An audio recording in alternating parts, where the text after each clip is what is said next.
Hiring for your small business? If you're not looking for professionals on LinkedIn, you're looking in the wrong place. That's like looking for your car keys in a fish tank.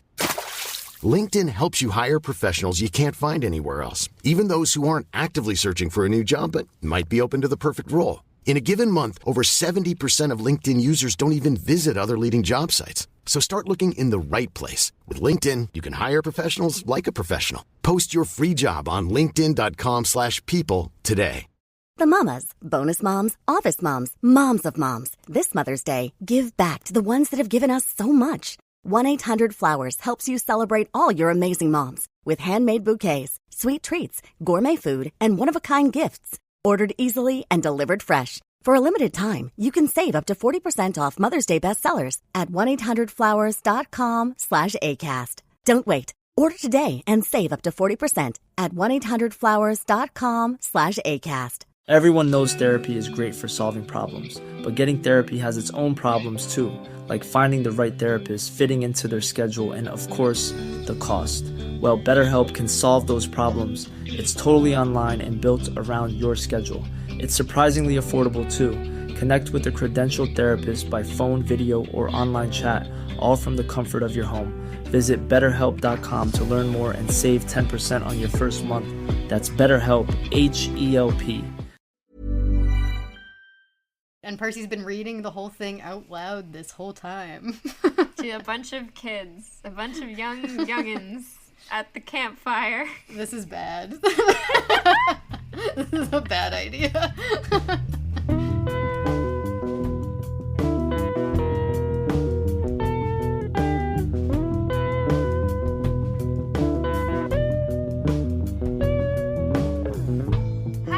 Welcome back to Monster Donut, a literary and historical deep dive into the Percy Jackson series and all of its following spin-offs. I'm Emily, a classic scholar-ish. And I'm Phoebe, a dramaturg and story consultant. And today we are finally wrapping up our discussion of the Percy Jackson TV series. So far, season 1. And this is also going to be our last episode for now, covering the TV show, although as more information about season 2 starts to emerge, you might be able to catch us doing some prediction episodes and so on, and ramping up our show coverage again. But we still have a plenty of Riordanverse stuff to analyze, so that's what we're going to be shifting over to, starting with our Trials of Apollo wrap-up in 2 weeks. Then from there, going to The Sun and the Star. Excited to get back into that book. Uh-huh. Oh, sorry. Phoebe was just making a face, and I thought it was because I'd said something wrong, and no, it turns out that's the face she makes when you bring up The Sun and the Star. Can't wait. I've never read it, so... There are some parts of that book that I love. The way she just said that, I feel like you can't throw worse shade. Like, that's how you throw shade. I said that I love certain scenes in that book. But some parts I love. There was such a long pause. Actually, if you want to know if Phoebe really liked something or not, what the actual tell is how high her voice goes when she goes, I liked it. It was good. The higher the inflection, the more she hated it. We're also going to be returning to posting every other week, which we did before we were covering the show, which we were posting every week because the show is coming out every week. So, FYI. For those who may not have been following us pre-show, that's our usual posting schedule, is every other Tuesday. Are you ready? Yes, I'm ready. I'm thinking that a good place to start with this conversation is to think back on what our expectations were before going into the show, and then talking a little bit about whether the show was what we were anticipating. Oh, okay. Is there a chance you maybe documented your expectations via video, Phoebe, that I could quickly watch? That would have been such a good idea. I don't know why I didn't do that. Dang, now how will we ever know? It's been a minute since I rewatched my video essay. But I'm pretty sure my expectations were that we weren't going to get an exact one-to-one. Like, I didn't expect the show to be exactly what was in the book. Mm-hmm. As often as they said that this was going to be a faithful adaptation, I assumed that that would be faithful to the spirit of the story or to certain themes or certain aspects of characters that maybe we haven't considered before, or that exists, but in a latent way, or even if they're very obvious, that they would be bass boosted. I wasn't expecting it to be brought, word for word from the page to the screen, which I'd say I was right about. But I also definitely didn't think that they were going to go as far as they did, and I am thrilled that they did that. I think that I was kind of keeping my expectations sort of neutral on that front. I was like, I know that they're probably not going to stick to exactly what's in the book, but I don't expect them to play with it as much as I would want them to. And I think that's why episodes like episode 3 and episode 5 were some of my favorites, because they were some of the first.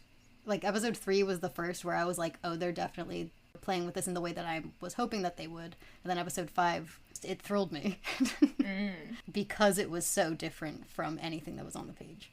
Yeah, I feel like, since I'm friends with you and we've been doing this podcast and we've been talking a lot about the show, I feel like I went in with similar expectations.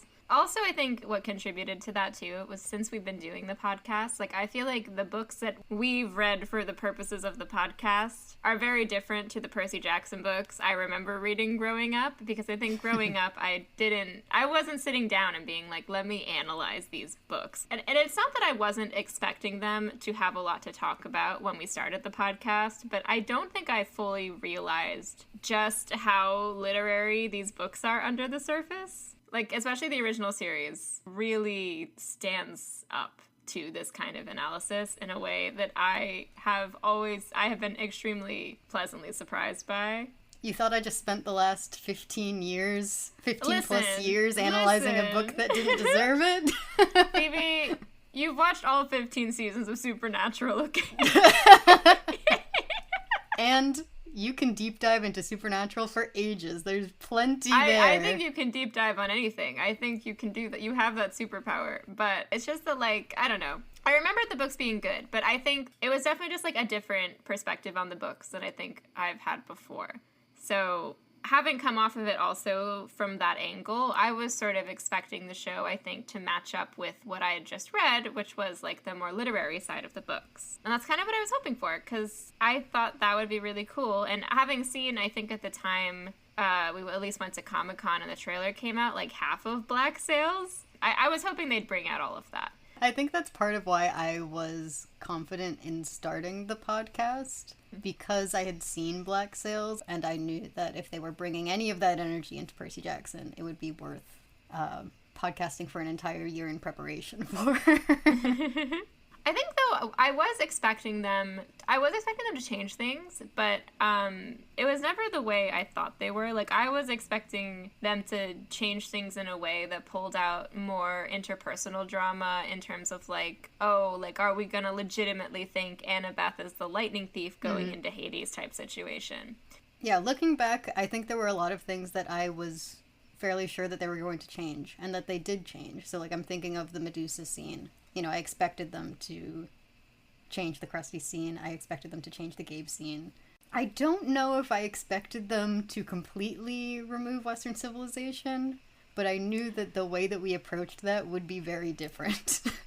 Yeah, I will say that, I think, is the thing I was the most surprised about. Yeah, we talked plenty about what hints of Western civilization there are in season 1, and I think there are also the hints of the direction that I'm now thinking that they might go, if they go beyond it being a sort of parent hierarchical situation and get into the fact that Luke wants to return to the Golden Age, I think made me think that if we were to dive deeper into that, it would show the ways that he thinks that life on Earth is flawed at this point. Even if the Greek gods aren't the only gods in this world, which we know that they aren't, the influence that they have over the world in Luke's mind has corrupted the world that we live in. I don't even know if they have to go down that road. The fact that he brought up the Golden Age. I know. Well, having now re-listened to my rant on the Golden Age a couple times. Yeah. If you want to hear the full, I think we cut it down to 20 minutes. Yeah, it was 23 minutes. It was 30 minutes, but 7 of those minutes were me saying the word and also being like, wait, where's the passage? But if you want an entire deep dive into all of the ages and into where Luke's idea of the Golden Age might be coming from, you can find that on our Patreon, because I cut most of it in our episode. Most of the important stuff. I kept the core of it. Yeah, I can't remember if it made it into the episode or not, but one of the points I brought up was how actually not the Western civilization thing does make less sense in a world that we've seen with Trials of Apollo, where all of the different pantheons are kind of coexisting in this world at the same time. Because in The Lightning Thief, it's sort of a given that it's Greek, and you sort of need to justify why these gods, why this specific thing, why is that the thing that's like still around. So you don't have to justify that if it's actually all of them. But to that end, I would want to see them at some point in order to establish that. Actually see them. Well, maybe not see them, but at least mention them. Like, I don't know. Like, I could see, like, an Apollo in Titan's Curse, like, doing a similar monologue to, like, the one he does in Trials of Apollo about all the different sun gods. Like, there's places that it could go, Okay. Mm-hmm. That's my fan fiction. I would want to see that, because otherwise it is sort of, it's not directly asking the question, but it is implicitly asking the question, like, why Greek and Roman stuff? Mm-hmm. I think where they ended up, I'm not mad about it. I just want to see where it goes. Mm-hmm. Especially, I was listening to Daphne's newest episode on Seaweed Brain, and they were talking about Zeus at one point, and she said that the irony of it was that, like, or what did she say? I actually wrote down her quote.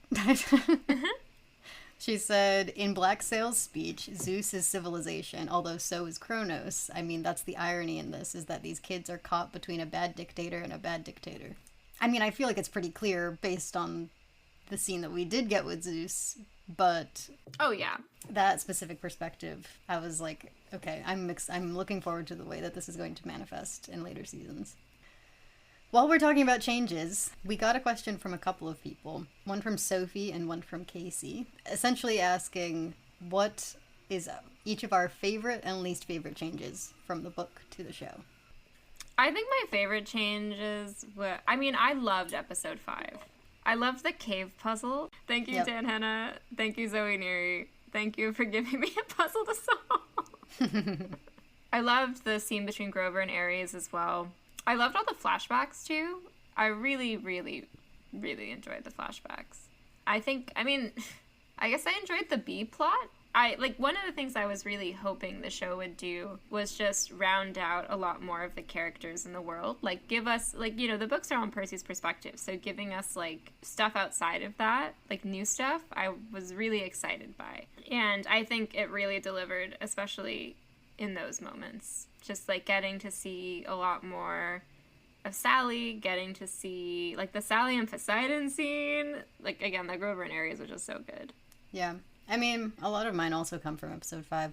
I think generally my favorite changes tend to be ones that are interpersonal moments, like in episode 3 with Grover playing peacemaker between Percy and Annabeth, or Percy and Annabeth in the new Tunnel of Love scene having this very beautiful and intense moment that didn't exist in the books. Neither of those moments exist in the books, but they're these moments of connection between the characters. And I'm big on relationships. Characters and character dynamics are some of my favorite things in stories generally. So moments like that, or seeing Sally and Poseidon talk to each other. But it was scenes like that, and then it was also these scenes that build on moments that either don't exist or are so brief in the book. So Grover and Ares in the diner, but also Echidna on the train. And spending all of that time with Echidna to really hammer home the connections between these themes about parenthood and monstrosity and all of these ideas that they've started to plant here at the beginning, halfway through the story, bringing it all together with this one character. It's just... It feels so obvious when you're of course, she's the mother of monsters, of course. But it feels exciting and new because she has 2 seconds of screen time in the book. I know. If you'd asked me hey, Emily, what character is gonna talk so much about monstrosity and monsters? I would never pick Echidna as being that character. When it's like you said, in hindsight, it's of course.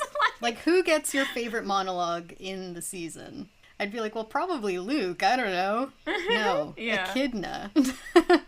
But yeah, these writers they're very good at giving you things that you didn't ask for, that you didn't know that you wanted, but you absolutely wanted it. Yeah. All right. So those are our favorites. Least favorites. I feel like I don't know how I feel about Poseidon being much more likable in this show. I don't know if it's Toby Stephens. It's definitely also the writing, though. Like, we don't get the iconic, I wish you'd never been born. Like, I mean, I think it was brought out in a different way in the show, but I really, like, again, when we were talking about the Lightning Thief, that, like, duality of the scenes of, like, Gabe and his poker buddies and, like, the Mount Olympus scene right before it. I was hoping for a little bit of that, where Poseidon is also sort of, is painted as part of the problem. Yeah. And I do think he's a lot more sympathetic in the show at this point. And, like, as much as I love the Sally flashbacks with him, I do think that was a contributing factor. Oh, of course it was. Yeah. So I'm, like, of two minds of it, because I did enjoy it, but it's also, like, I'm sort of in between on this. My main... I don't know if it's an issue, but for the first, 4 episodes of this season, we're not painting Poseidon in a great light. And our feelings on him are very complex. We don't really know what to think of him. And then it's like, as soon as he saves Percy, everyone's, Hermes is sitting there telling Percy, like, he had no choice. And Percy feels very positively toward his father. Nothing we really say from that point on is negative Poseidon. And then Poseidon shows up and is just as wonderful as it seemed. And I'm like, but what about all of the ambiguity I was feeling watching episode 3? I don't want any of that to feel like it's going unaddressed in the latter half of the season. But I'm also not sure, because I think that making sure that Poseidon was a positive figure was essential for rewriting the way that we're treating the gods in the show, because we got rid of Western civilization as a through line, as like a reason that we can't get rid of the gods, so that no matter what they do, there's always this, like, but they are a necessary evil. If you get rid of that, then you need something that is, like, at the core of why Percy wants to keep fighting for the gods. And if his dad is the worst, if his dad is as bad as all of them, and there's no, like, society will fall apart if we get rid of the gods, there's really nothing keeping him from saying yes to Luke at the end. Yeah. Like, I think we, even, like, in our last Olympian episode, we kept being, like, and they keep needing to reinforce these stakes of, like, oh, if you go against the gods, everything ever will fall apart. Yeah. And then used silk as an example of something the West absolutely upholds and... But, yeah, I agree with you there. Percy needs something to hold on to, and I definitely see there to be room for that to get murkier, and I think probably a cleaner arc, I guess. Yeah, I think it's really exciting to start Percy from a place where he is holding on to specifically his father, and then to start tearing down everything else around it, so that, like, the only thing he can possibly hold on to is his father. And if his father makes one wrong move, I mean... Mm-hmm. It feels like it's setting them up for, we've talked with plenty of people. We talked with Walker about it. We talked with Charlie about it. We probably talked with Daphne about it at some point. I'm sure we did. About the concept of, like, the further you get into this series, the harder it becomes for Percy to keep saying no. And that is a really exciting angle for them to take, because I don't think that that's necessarily true of the books. I think it's sort of true in The Last Olympian, that he starts to realize exactly why Luke is doing what he's doing, and so he comes to an understanding with him by the end, or an understanding of him. But it's definitely not a struggle to keep saying no to Luke. He hates that guy. Yeah, he does. He really does. This is another change that I've been thinking a lot about, though, because, like, I was just talking to Ashley, who was on our Tower of Nero episode, about the Annabeth and Luke and Percy dynamic and the way that they've changed it, and wondering if they're going to keep things moving forward similar at all, with Annabeth believing in Luke and Percy responding to that betrayal with wanting him dead, like he does in the book, or if they're going to switch. If we're going to get an Annabeth who seemed like in that moment pretty And when we talked to John, he also said, that's trauma about Annabeth seeing that moment with Luke. And then we also have all of these comments about Percy finding it harder and harder to say no to Luke. And I'm like, are you two gonna flip-flop? And we're gonna like really dig in on Percy being so loyal that you can betray him and he doesn't even really care. I mean, that's awesome. I want that. That sounds great. It would be a shift for sure. It would change a lot of things. That would be so interesting to watch. I think we'll probably get into this a bit more later, but I do think like show Percy's fatal flaw is much more clearly personal loyalty. So I think, yeah, if your fatal flaw is personal loyalty, you're... Yeah, it only makes sense.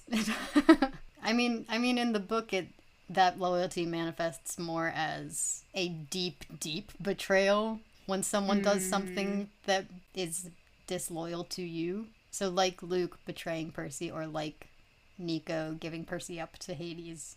As soon as you do one thing, it feels like at the end of the world to Percy because of that loyalty. But there is another side of that can exist.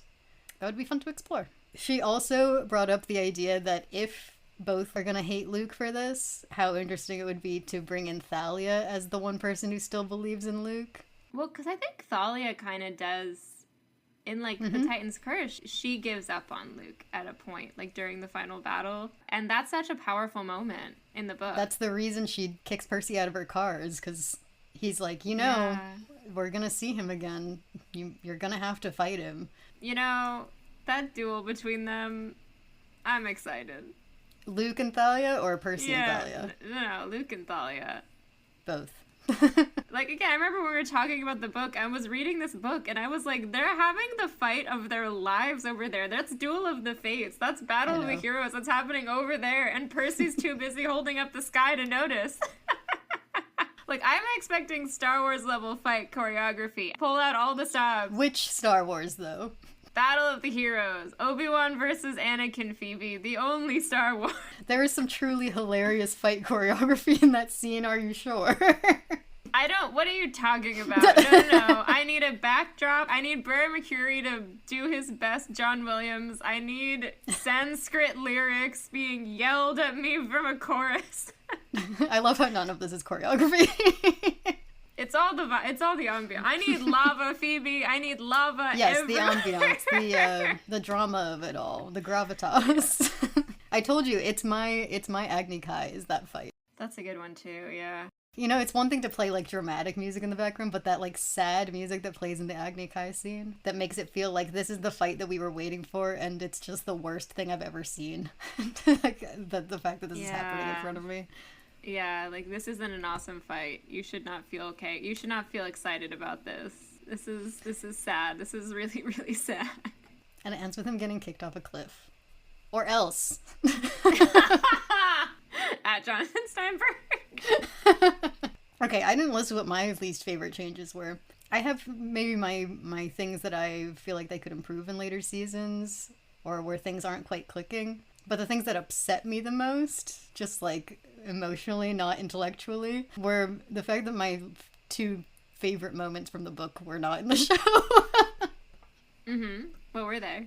Percy's dream about being crowned by skeletons. Oh, Hail the Conquering Hero. Hail the Conquering Hero. With the smoking laurels burning into his scalp and his hands like turning to bone. Unnecessary. It's fine that they cut it. It just upsets me. And then the number two is the crusty encounter was very different from what it is in the book. And what it is in the book is one of my favorite moments. So, again, we talked about it in that episode. The change makes sense. I accept it. I'm upset about it. Yeah, I will say, I feel like we didn't get enough Trickster Percy.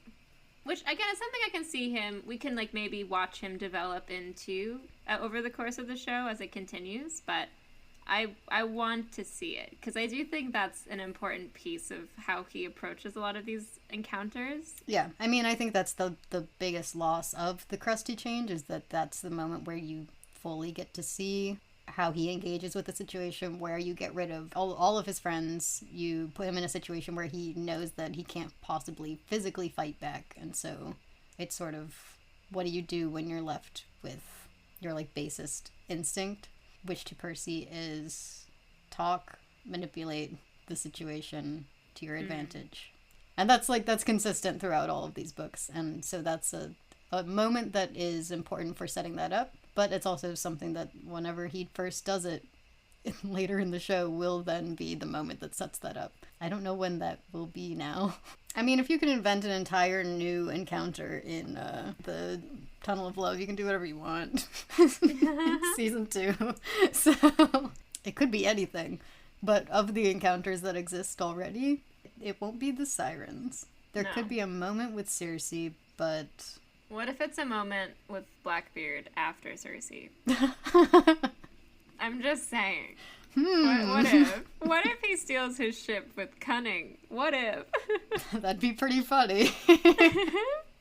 Before we dive into the more specific questions, we did get a good handful of questions and emails that are sort of related to this. And I think they're best summed up by an email that we got from Noel, who said, I was wondering, do you ever feel pressure to not criticize the show or point out some of the flaws since the showrunner and writers know or have also heard the podcast?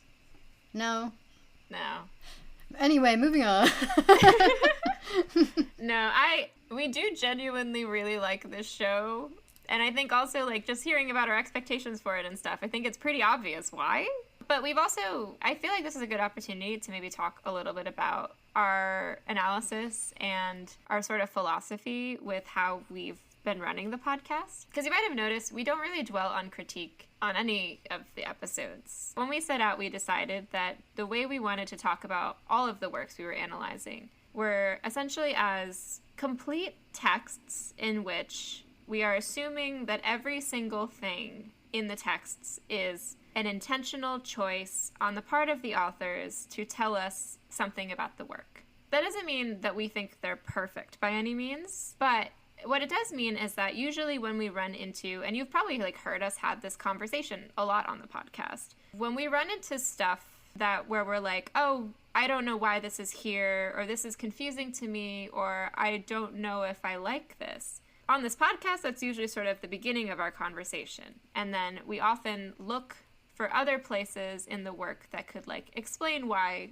that choice was made, that could inform our analysis of it. And I think that has led us to some pretty interesting conversations. And I think has also led us to finding other places certain themes maybe come up that we wouldn't otherwise have noticed. So that's like our general approach to everything we talk about on Monster Donut, including the movies, which are going to come up. We're going to do that to the movies too, y'all. That being said, I do think you can tell if we're not obsessed with a choice that has happened, but we don't treat that as the end of the conversation. We treat that as the beginning. I also think that when it comes to the first season of a television show, I'm usually pretty forgiving because I know how hard it is to start a story. Even if you have the book in front of you, you don't know how you're going to end it. And with this, with the amount of changes that they're making, they definitely aren't going to know how they're going to end it until they end it. Ideas are going to keep coming to them throughout the process, which is an exciting place to be in, I think. But I'm very aware of the process that's happening here. And so when I watch the first season of a show, I'm looking for potential and the things that I'm excited about and the ways that it's going to change over time rather than looking at places I feel like it could improve as an audience member. Obviously, as a dramaturg, that's my job. But when I'm an audience member, when I'm just a fan of the thing, I'm going to sit there and think of things positively while, keeping track of whatever notes I might have given. But I think that there's already enough negativity around the show, and we've gotten multiple messages saying things like if they'd ever walk away from an episode upset about something that they didn't see happen, or a change that they saw that they didn't like, or wishing that something had been done differently. Listening to this podcast, we were able to give them a reason to enjoy what they watched, and I think that that is work that I would rather this podcast be doing. Yeah. And if there's ever something that makes me like extremely angry, you will probably hear about it. Oh yeah. You can tell when we don't like something, I'm pretty sure. Like we don't keep because that we secret. say it. I'm thinking back on like some of the stuff that we said about like in our Heroes of Olympus wrap-up, Oh, I know that we got into it. Yeah. Our conversation at the end of Tower of Nero, I know we got into it. Like, when we are truly just at a loss as to why something is happening the way that it's happening, we discuss. Oh, yeah. But again, that's the beginning of the conversation in my mind. You know, like, if as a dramaturg, that's not the whole note. That's the beginning of the conversation about what we're doing here. I know at least Phoebe said at one point, literally, quote, which could be a complaint, but I'm going to make it part of my analysis. Yes. What was it? It was somewhere in Heroes of Olympus you said that. And I was like... I feel like I've probably said that multiple times, because I feel like you find the places where things aren't quite connecting, or where you think that what's happening might not be serving whatever the artist's vision is, and then you start to interrogate them and you say, why do I feel this way? What is working here? What isn't working here? Where is this thing going to lead different audience members as they're watching it? And so, like, I feel like we're never going to stop on step one. Unless it's the sun and the star, and I get into it. I still not listened to that episode. Can't wait to actually read that book and listen. Can't wait. It's literally just one scene. I got very upset and then continued to read the book and was fine. But there's just one moment where I know, like, there was no one there for me to bounce off of, and I went off. It's fine. I liked it enough. Okay, let's move on to another question.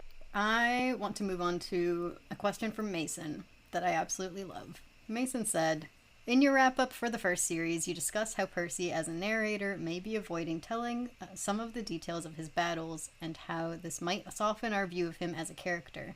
How does the shift away from internal monologue change this dynamic? Is the show Percy less ruthless because we see everything and he can't hide it from us? Is the cinematographer an extension of his narrator character, hiding and showing details according to his desires? Were there any moments in the show that felt like you saw/felt narrator Percy's presence? Mason killed that. Great question. I know, that's a great question. We do, I mean, is it true? Because we get a little narrator Percy, like at the beginning and the end. Although what's interesting to me is neither of those scenes, like, feel like they're in Percy's POV, at least the beginnings of them. Like, we start off with, like, following, like, it's the principal, like, the guy, the adult chasing Percy up on the roof, like, that's where we start. It's, like, all the students staring out in horror, and then this guy running up. Mm-hmm. Well, I guess we technically start on Percy's face, but right after that. Yeah. You know, we see something that's very much people reacting to Percy, and we're sort of in their POV despite hearing Percy's voice. And I felt like at the end as well, when, like, the camera's, like, lingering outside their fire escape. Yeah. Almost like someone's just sitting out there waiting and watching them from the outside. Oh, that's not how I interpreted that feeling. I didn't feel like that. I didn't feel like that necessarily. I'm just like, where the camera is, I thought was kind of interesting as a choice. I was like, why is it outside? It feels like they're leaving it behind and they're moving forward to me. Oh, that's an interesting interpretation. I mean, there's also plenty of moments, like, Percy's clearly not there. Right. I mean, obviously those moments aren't in Percy's perspective, but the moments where Percy is there, a lot of them you really feel that we are watching it through Percy's eyes. Like, I think the most obvious places where I feel it are in the dream where he's watching the Luke Chronos dream, and so, like, we can't see past the door because Percy can't see past the door, and we're, like, peering through a small crack. Although that one starts in Luke's perspective now that I'm thinking about it. Yeah. After his quest, when it's a silence and you see it's just, like, really focused on, like, and he's not, we sort of were talking about how he wasn't taking in the glory of it all and all the applause, and you don't hear it. Like, it's only comes in when Annabeth hugs him. I think that's a strong moment where that's... Or even in the underworld, when they leave her behind, and you don't see her step on the pearl. I remember when I first saw it, I was a little bit... Like, there was a moment where I was confused about what happened to her, and then Grover said, like, oh, she made it, and I was like, oh, I see. That was the pearl effect. But that's one where you spend that entire moment, once they lose Annabeth, you're in Percy's perspective, you don't know what happened to her, you make it back to her, and then you leave again, and you can't see her through the trees. Yeah. And also a Cerberus, too, when they like, don't see her. Yeah. I'm trying to think if there are any moments we're not seeing everything that Percy is seeing, but Percy is present. I know there's that moment right after he wakes up after the Minotaur fight in episode 2 where the camera is like really far away and he's got his like it feels like he both does not want Grover or the camera to look at him in that moment. Yeah, I guess when he wakes up after the Minotaur fight, he does turn his back on Grover and the camera at first. I always felt like whenever the Annabeth and Percy were arguing in like episode 3, it kind of felt like it was more Grover's perspective. Oh yeah, that's a good point. When it's focusing on him and they're fighting behind him in the background. Yeah. And this is a question for season 2 also, is if we're gonna get Grover scenes outside of when Percy dreams of Grover. I hope so. I would love that. As would I. Although it gives you less reason to really focus on the empathy link, which is obviously necessary to me. Yeah, or like when we were talking with Charlie about the Annabeth Luke scenes in Titan's Curse, how... Yeah. Whose perspective are those in? Is that in Annabeth's perspective? Is that in Luke's perspective? Ooh. Oh, the Percy holding up the sky scene already in the book is a moment of like Percy's perspective being limited by how much pain he's in and how many things there are to focus on around him. That's a moment I am very curious how they're going to film that, because you could stay in Percy's perspective and just see Thalia and Luke fighting in the distance and see Zoe battling her father. So you could spend that entire scene from Percy's perspective or switch constantly. Especially since Thalia is so nearly 16. She's so close to claiming her role as the main character. That would be such a good way to use the medium also, to be like, oh, new chosen one coming in. The camera likes her. We need to stop writing fanfiction. I can't. But, this made me, reading this question, made me think back on something that we talked about at the very beginning of The Lightning Thief, about how Percy feels about telling his story. Because in The Lightning Thief, that opening page to me reads very much like he probably doesn't really want to be telling this story, and also warns you away very explicitly. I was wondering if we were getting the same vibe from Percy in the show. Do we feel like it's an intentional choice to be telling his story also? Because, I mean, he's clearly telling it in some way, since he intros and outros the show. The outro is very different, because what is he saying? He's just like, oh, like, we're gonna need you for the fight ahead. Like, he's recruiting. So is that the purpose of this season of television? Is that the purpose of telling his story, is to bring other demigods into the fold?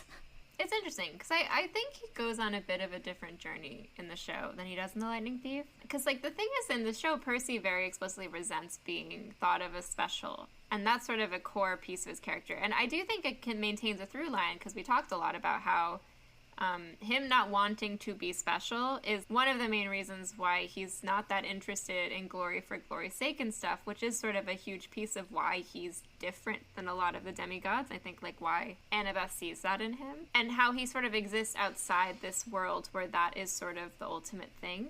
It's interesting because I think that opening monologue, it sets up that Percy also, like, it's set, like in the book, it sets up a Percy who doesn't want attention. He doesn't want his story told for glory. He doesn't want his story told for any other reason than just like why does he want his story told in the books? Do we find out? Yeah, did we land anywhere with that? Question for the Riordanverse, the full Riordanverse wrap-up. I'm just realizing we never circled back to that, did we? Because I feel like where we landed with it last was like that it kind of was a cautionary tale, but for who? Because he says in page 1, don't read this if you think it's about you. Yeah, it's a question that I feel like we can continue exploring if they keep coming back to that framing device of him introing or outroing, or randomly in the middle. That'd be crazy if somewhere in the middle of a scene he starts talking to you. Yeah, there was another part to that question too. Yes. The first part of the question was about how in the book we talked about how Percy might be avoiding some of the details of his battles, and whether show Percy is a less ruthless character, which is also, it's connected to another question that we got from MJ, who said, I would be super curious to hear both of your thoughts on specifically what is show Percy's relationship to violence, because watching this I felt like it was very different. But MJ points out that the type of like, quote-unquote troubled kid that Percy is, it feels different between the show and the book, because in the book he's blowing up the buses with Revolutionary War cannons, dropping his class into shark tanks, while in the show Percy is, you know, experiencing these what people are medicalizing as hallucinations. And there are still hints of book Percy in the show, in that he wants to shove Nancy Boba Fett into a dumpster, but it feels like a different focus. So it's less on, like, this kid is starting fights, he's on probation at the start of the book, and more he is outcast and less outwardly angry. The violence is toned down. And then MJ points out, the main example I can think of is that he doesn't kill Procrustes, just locks him up, and then obviously the change with Medusa's head, meaning we don't get the moment where he thinks that he probably couldn't have willingly killed Gabe before his quest, but now he would. In this show, he seems to me like someone who has already learned the lesson of yielding and not responding with violence first because of Sally's lessons. How much of it is just that this is a medium where the violence has to be on screen for a Disney kids show even, and can't be filtered through Percy's narration? How much of it is Percy just being at the start of a journey of being absorbed into this demigod world where violence is normalized and we're going to watch him change? I also have half, maybe 25% of a thought about how explicitly making him a different kind of hero maybe has something to do with the fact that it is so many years since the book came out, and maybe we just have a different general cultural consciousness of what we want or expect from male heroes and how we deconstruct them that this is tapping into. I don't know. It's not a bad change, but it is a change, and I'm really, really curious about it. Thank you, MJ. Yeah, the point about yielding, very interesting. Because that's, like, the core of The Last Olympian. Right? And Blood of Olympus, Phoebe. Let's not forget. Percy once again has to learn to stand aside. Yes, of course. My favorite moment from Blood of Olympus. How could I forget? But this is a good question, because I feel like when you remove that aspect, or at least don't really address that aspect of who Percy is at the start of the story, the arc that you're going to feel like you're watching is Percy's growing relationship to violence instead of a pre-existing one. It's interesting because I think in The Lightning Thief, we talked a lot about this, where Percy kind of goes on this journey in his relationship to violence. Like, I think that was much more of a fixture of The Lightning Thief than... I don't think violence is really a theme of the show, which I do think is... I think part of it is it's probably definitely a natural consequence of... It is very different to read something in a book and to watch it before your eyes in front of you.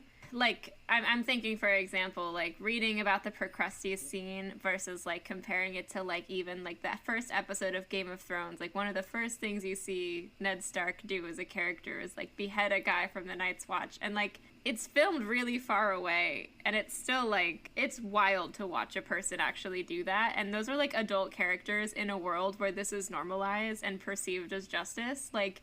Right. So... They instead of doing the violence, though, they sort of played up this is where I think the monstrosity theme comes in, because as Phoebe mentioned, like, when the way we introduce Medusa fundamentally changes the way we can treat her the rest of the series, like the way Sally introduces her. And so I think the show, to me, it seemed like had a much more interest in exploring the lack of difference between humans and monsters and heroes and monsters than I think in The Lightning Thief. I feel like it was a bit different, where Percy was sort of introduced to this fantasy world, given a fantasy weapon that only works on fantasy monsters. And I feel like in the book The Lightning Thief, he kind of loses a lot of sense of violence, just because it's all in this fantasy world to him. And that's where, like, the backbiter reveal to me at the end, that brings it back to reality for the reader and Percy, where it's like, no, this is a sword that will also kill people. And that's something else the show did not introduce. They showed it, but they didn't talk about it. They didn't establish the fact that celestial bronze can't hurt mortals, because they didn't need to, because it never came up. They're not, like, toying with that yet. So I can see how this will make potentially for an interesting arc, especially with, like, the Curse of Achilles stuff and Percy coming into, like, instead of it just being over the course of Lightning Thief, instead, like, over the course of, like, the whole series, having to grapple with monstrosity and all of this stuff, but then also, like, kind of losing the plot in terms of, like, the meaning of violence, and, like, have a kind of take that arc from the first book but make it go through all 5. Yeah, like they've set themselves up, since we're answering two questions right now. I don't think that Percy in the show is necessarily a softer character, because he is still killing these things, and he is still trying to attack Nancy, and he is still being held back by Grover in his first introduction, and he does attack Ares like that, and say that that's who he is and was confident in that feeling. I feel like with those aspects, it means that you could go the direction of he is a softer character in the show than he is in the book. Or you could go the direction of this is in him, you just don't know it. The House of Hades. The House of Hades direction, if you will. Where it is there and it has been there. It's just we haven't delved into it in that way yet. You know what's interesting though? This Percy apologizes. He'll do something very... He will do something impulsive and then apologize. Yeah. Book Percy would not have apologized to Luke, I can tell you that.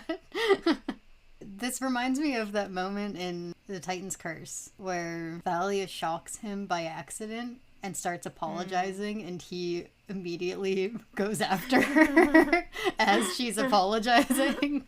Oh. Yeah, here it is. Thalia pushed me and a shock went through my body that blew me backward 10 feet into the water. Some of the campers gasped. A couple of the hunters stifled laughs. Sorry, Thalia said, turning pale. I didn't mean to. Anger roared in my ears. A wave erupted from the creek, blasting into Thalia's face and dousing her from head to toe. I stood up. Yeah, I growled. I didn't mean to either. And then they start fighting.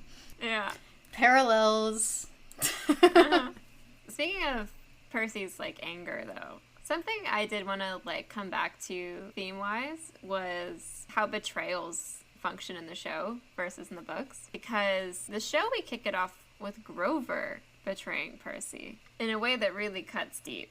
And so I was wondering, how this theme is maybe different in the show and how it's functioning.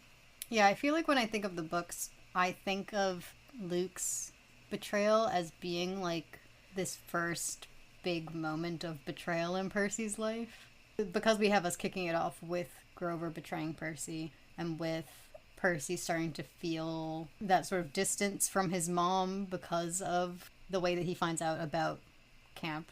Then walking into camp and having the Oracle tell him that someone's going to betray him. And it leading to that moment in episode 3 where he says that he feels so alone. The Percy walking into this story already has that relationship with betrayal before being betrayed at the end of the book. And every one of those betrayals before Luke, he's forgiven. Yeah. More evidence for Percy maybe forgiving some of what Luke's doing. It's interesting, though, because I think Luke's betrayal in the show feels way way less of a betrayal. In the book, he lures him to the woods to kill him. Yeah. Luke is not being deceptive in the show in the way he was in the book. Right, not to that level. Not to the level of summoning hellhounds into camp and then being like, who could have done such a thing? Yeah, and you know what? You know what's also interesting is the introduction of Hermes before this is also, it plays into it in an interesting way, I think. Because I think when we see the relationship from Hermes' perspective, and we see how their relationship is broken down, and also, why Luke feels the way he feels. Especially with Hermes, bringing Poseidon into the conversation, too. It's just, I think it really reinforces the fact that Percy does have so many reasons to feel the same way as Luke. And that's why it feels like less of a betrayal, because they're both feeling the same feelings. Right. And it has to feel like less of a betrayal when the person betraying you keeps telling you, this isn't a betrayal, I'm still your friend. Yeah. And not, there's about to be a new golden age, but sadly you won't live to see it, or whatever he says. You know what, though? This is gonna make Luke betraying Annabeth in the Titan's Curse the worst betrayal in the series. Isn't it already? Yeah, but, it will be, there won't be any competition. It will definitively be the worst thing that man has ever done to one of the main trio. Yeah, that is the other thing, is that, you make Luke a more sympathetic character. What he does in that book becomes a full descent. Yeah. I do want to bring up another part of MJ's email. MJ sent a very long and beautiful email. We love long emails, guys. By the way, if you're ever like, is this too long? I shouldn't send it. No, we read it. We love them. it. But I do want to bring up this one point. They said, I wanted to throw my 2 cents into the interpreting this take on Hades because I want to believe he was scheming in that scene. It's the ask me for sanctuary line.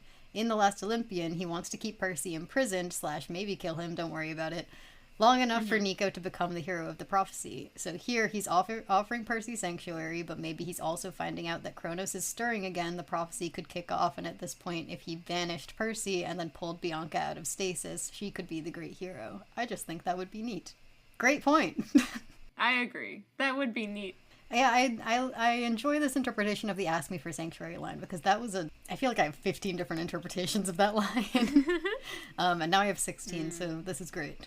Another good point brought to us by Bronte over email related to sanctuaries is your conversation in the last episode. This was sent a while ago. Your conversation in the last episode about how sanctuaries and safe spaces for travelers are connected to Hermes got me thinking about Luke once again. Specifically, I started thinking about the way Luke tried to sabotage Percy's quest and he used Hermes' gift, the shoes, to do it. It's such a perversion of everything Hermes stands for, and I wonder if Luke took pride in that. And then I thought of May and the way she kept her faith all these years, filling her home with Hermes and doing everything she could to make it a safe space Luke could someday come home to.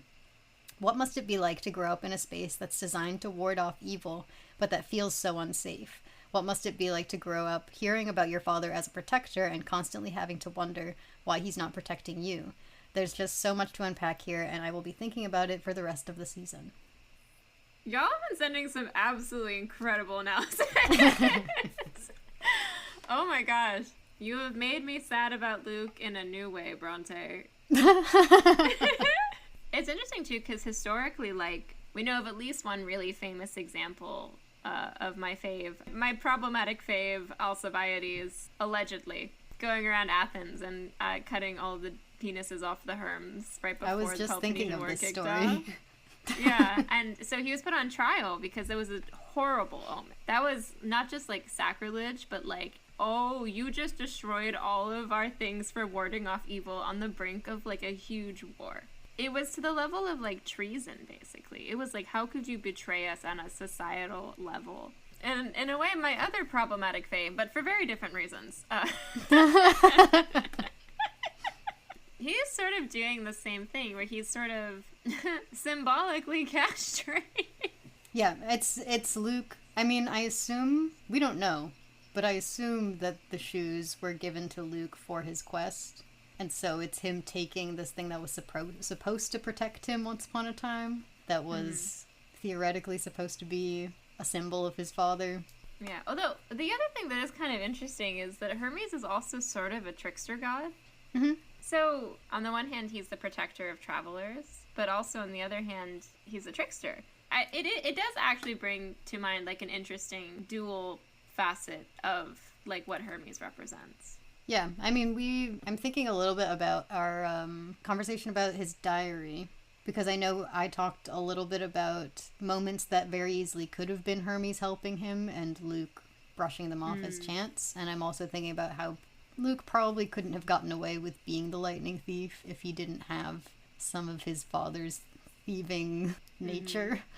And so there are ways in which his dad is helping him and is protecting him, but they're not at all in the way that Luke really needs him to. We mentioned Luke's quest, and we have a question here from Theseus. I was listening to the episode 2 episode tonight and realized something wild when you were talking about how Luke and Annabeth have been at camp since they got there, except for Luke's quest. Luke's quest had to have been when Annabeth was at camp, since they got there at the same time, but he didn't bring her. A few things. Why didn't he bring her? Who did he bring, or did he solo it? And how did Annabeth react to it? Did she still hero worship him, or was she really pissy for a while? I think we have very briefly touched on the question of who Luke brought on his quest, but we've never tried to answer it. I always feel like in the books, it wasn't even a question. It was just like, I went alone. Yeah, it was like, I've always assumed that he went alone. But then when you think about it, you're like... Yeah. So was the rule with, like, 3 people put in place when he got back? Like, we know that things went terribly wrong, but... But not that wrong. He was still treated like with glory as a hero. It's possible the like quest directive was like, oh, like an oracle or someone was like, oh no, you have to go alone, like Hercules. But if it's not a special case. I feel like it would have had to have been Chris. In the show, it's probably Chris. And who's number 3? It would be interesting if they added a backstory where like someone died. Yeah, I was about to say an original character who died on the quest. That's the short story I want. Or like, what if they just had a falling out? A falling out where they, one of them sides with the gods and... Anyway, why didn't he bring her? Why didn't he bring Annabeth? How old would she have been? Luke's quest wasn't as long ago as we think it was, is all I remember from the book. She still is, like, pretty young. Like, if it was, like, when she was, like, 10 or under, I can see Luke being like, no. Or, okay, here's my fanfiction. Are you ready? The only person he would have wanted to bring was Annabeth, but either he couldn't bring Annabeth because she's baby, and Chiron said no, or he decided, like, he didn't want to bring her out and put her in danger, so he was basically like, if I can't take Annabeth, then I will take nobody. Or it's a little bit of a lightning thief situation, and the prophecy said something that he didn't want to involve Annabeth in.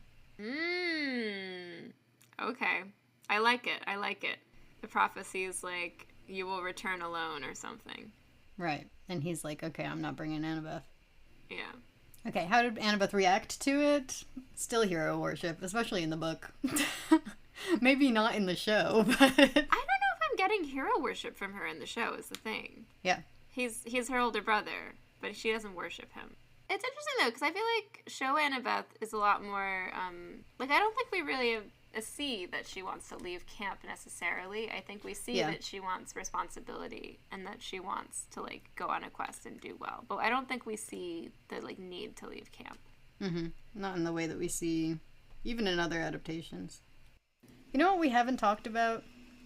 That is not related to this, but I just remembered it. When I was editing our conversation with John and having a million thoughts and feelings about Luke seeing Annabeth and being witnessed by her, and he can't deny the reality of what he's doing right now. And then I think I wasn't editing, I was re-listening to our conversation with John. And then before this, a couple weeks ago, was just to remind myself of what our wrap-up episodes sound like, what we're supposed to sound like. I turned on our Heroes of Olympus wrap-up, and the emotional turmoil that I received when I did that, because that conversation that we had with John was so similar to the conversation that we had talking about House of Hades and Percy in the misery scene, knowing that what he's doing might feel good but is wrong. It's torture, actually.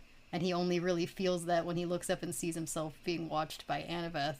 That was a message from Layla that we were responding to in that Heroes of Olympus wrap-up. Thank you, Layla, for pointing out that Percy can't hide that moment anymore because Annabeth saw him. It's all coming together for me. It's just the power of Annabeth witnessing. Well, I think someone brought this up as, like, how she's sort of both of their anchors to humanity. Mm-hmm. And, like, how potentially she serves that function for both of them because of it. Although at this point in The Lightning Thief, she's not in a world-building sense that yet. Yeah. I think that actually was Layla again this time around. Someone brought it up. It wasn't me. Yes. Maybe we should just read Layla's email for this wrap-up.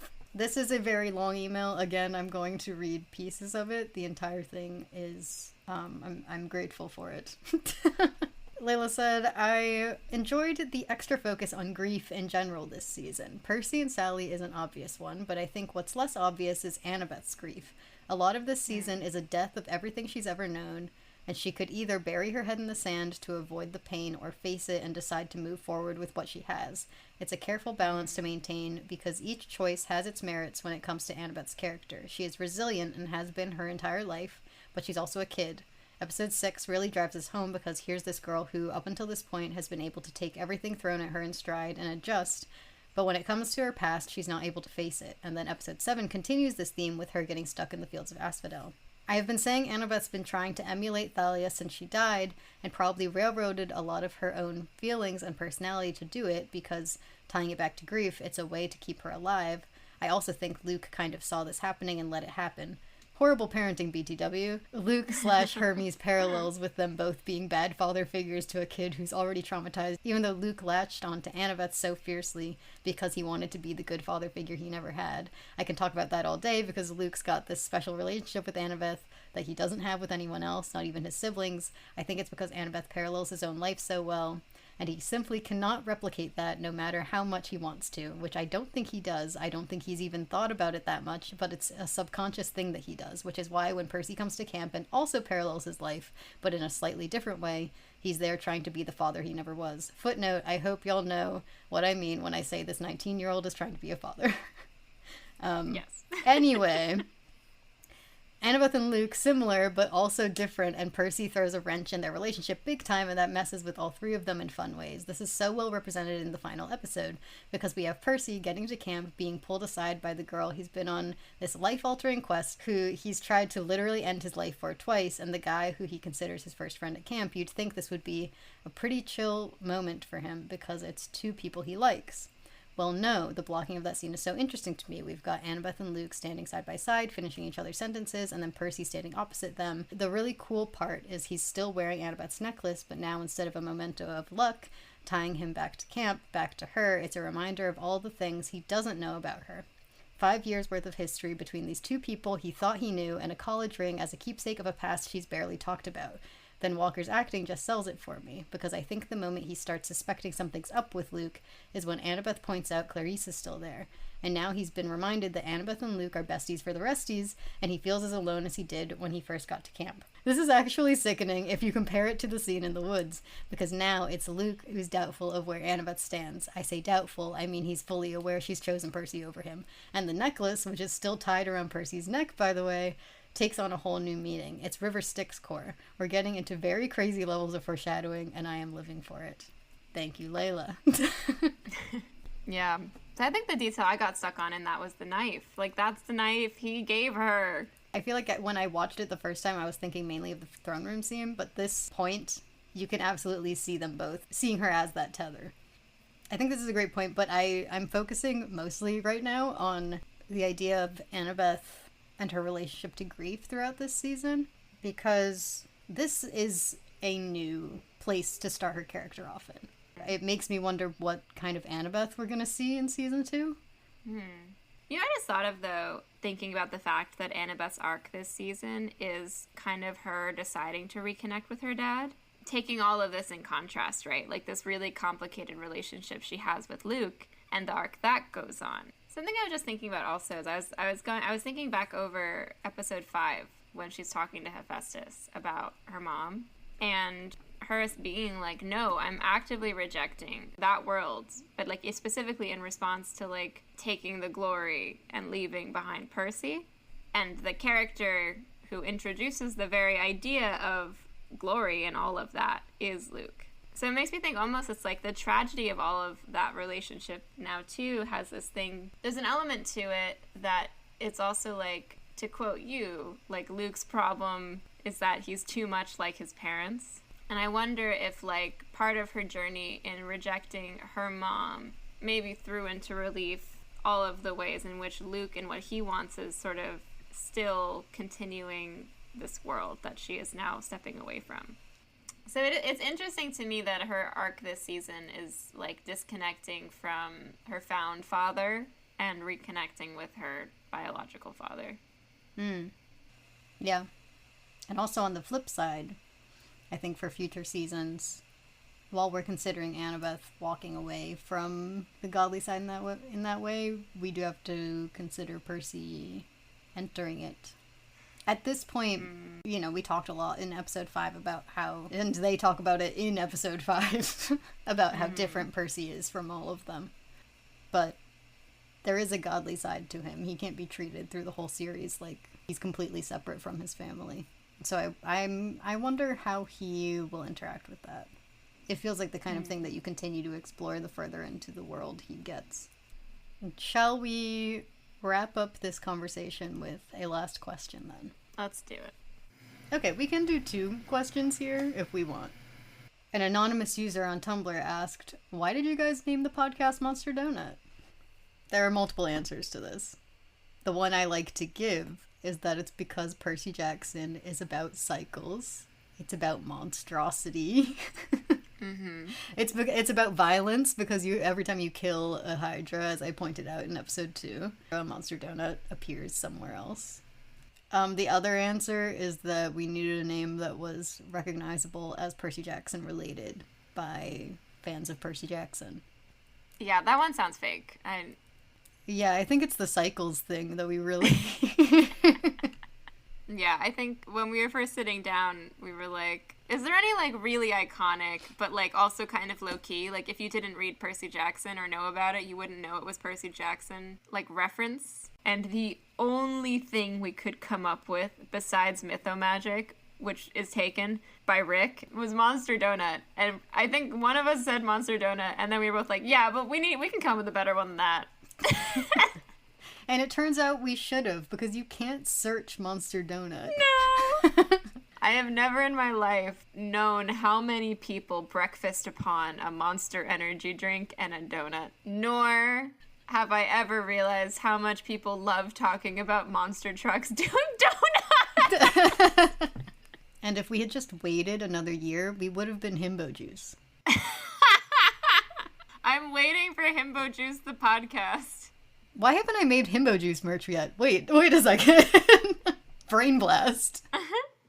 There was a moment where I thought that the podcast should be called Charm Speak. But Emily said people might think that's a Harry Potter reference. Yeah, I agree with that. I don't remember saying it, but I agree with that. I also agree with it, but I wish that it wouldn't make people think of Harry Potter because Charm Speak would have been good. I do like it. I'm glad we snagged it. It's better than Charm Speak because Charm Speak is unlikely to come up in the first season of this, or in the first edition of this show. Maybe in the Heroes of Olympus series, but Monster Donut has to come up. Also, can we start the campaign now to get us working at Monster Donut in season 2? Our cameo. I think at the very least they can introduce 2 workers. One's wearing a name tag that says Emily, and one's wearing a name tag that says Phoebe. Our last question is from Mike from the Newest Olympian on Instagram, who asks, will Luke go to Vineyard Vines or Sperry first? What type of Vineyard Vines merch will Luke buy after he takes the portal to the store? The real conversation that this opens us up to is, where did Luke take the portal to? But the other answer is, I don't think there's a Sperry in Westport, right? There used to be. It's not there anymore. Vineyard Vines is in Westport. I don't think he went back to Westport, obviously. It might bring back bad memories to go into a Vineyard Vines. I mean, what do you want to check on his mom? In the books, no. That's the only reason why I can think of him going back, is like checking on his mom. And then he was like, oh, maybe I should throw out my Camp Half-Blood shirt. Let me just go downtown and buy a shirt. Maybe it's not a conscious thing. Like, he runs and it takes him where, like, his heart most wants to take him. And, you know, it obviously takes him home without him meaning to. Specifically the Vineyard Vines in Westport, Connecticut. I think he needs to get critter pants. I don't know what that is. I only learned what that was because I used to do debate in high school, and they were specifically outlawed in the code of conduct for, like, formal debate events. And it's, like, that thing where, Oh, I just looked it up. Ew. Can you describe it, actually? I was trying to come up with a good description of them, but I'm drawing a blank. Like, I can picture them in my brain. Are colored. There's some pastel ones, there's some beige ones, some off-white. And they are all covered in a pattern that it's all animals. Yeah. It's very tiny. Like, one of them's very tiny polo players. One of them's very tiny lobsters. Obviously whales. Luke would absolutely wear these. Yeah, one creature that's is what I'm all over saying. his critter pants. Well, my gut instinct was lobster. But, like, maybe not. Maybe, like, what's a good one? I feel like whale could be interesting. Like, is there some kind of Jonah and the whale allegory? Scorpions. Scorpion critter pants! Because people would look at it, at first glance, they'd be like, oh, lobster, the lobster critter pants, of course. But, Right. But then a closer look, they'd be like, oh. Custom order. Do you think Luke thought about the scorpion thing and then was like, I can't do that to Percy, and now is regretting it?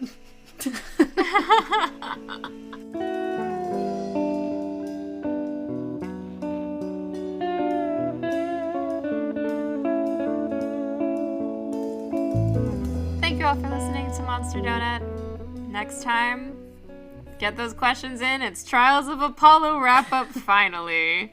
In the meantime, also, if you haven't yet and you would love to support the podcast, you can leave us a rating or review wherever you listen to your podcast, or recommend us to a friend. To get in contact with us, either to ask your question or submit your analysis for our Trials of Apollo wrap-up, or just in general, you can reach us at monsterdonutpodcast@gmail.com, or across our various social media platforms. We're on Instagram, Twitter, and TikTok at PJOPod. On there, you can also find links to our merch shop, which is monsterdonutpodcast.redbubble.com, where you can buy a variety of things. I'm actually wearing our sweater today, Phoebe's art. You can also check out Phoebe's art prints at, where is it? InPrint. The link is in our link tree. InPrint is spelled weird, so just go to our link tree. Okay. Also, if you are interested in supporting us on Patreon, we have slowly been posting our backlog of a variety of things, including TV show predictions, such as ones upcoming for season 2, as soon as things like trailers and casting information are dropping. Also, we post our episodes up early there if we have them ready. You also get access to you get a much sooner heads up to when we may have people we're interviewing on the podcast and the opportunity to ask questions, and bonus content cut from episodes, like longer classics rants and our spoiler episode, which we posted recently. If any of that sounds interesting, or you just want to support us monetarily, you can head over to patreon.com/monsterdonutpodcast. To that end, thank you to our patrons: Window Wells, Roman Consul, Latina Kaya, Patty VCK, Bethany from Public Works, Sydney Fox, Joke, Reina Avila Ramirez Ariano, Charlie McNeil, Bronte Lebo, Ethan Not Nakamura, The Damn Meme Page, Kels, Mason Bowman, Casey Cassidy, Vizicat, Natalia Sanchez, Sally Mae, Melissa Rounds, Oat Milk, Samantha Hardgrove, Alana, Elena, Melanie Valdez, Pamela Ayan, The Kid on Her Own, Marie Hunter, Grace Winker, Kaylee, and Manna Monshin. Thank you all so much for joining us. We really appreciate it. Bye!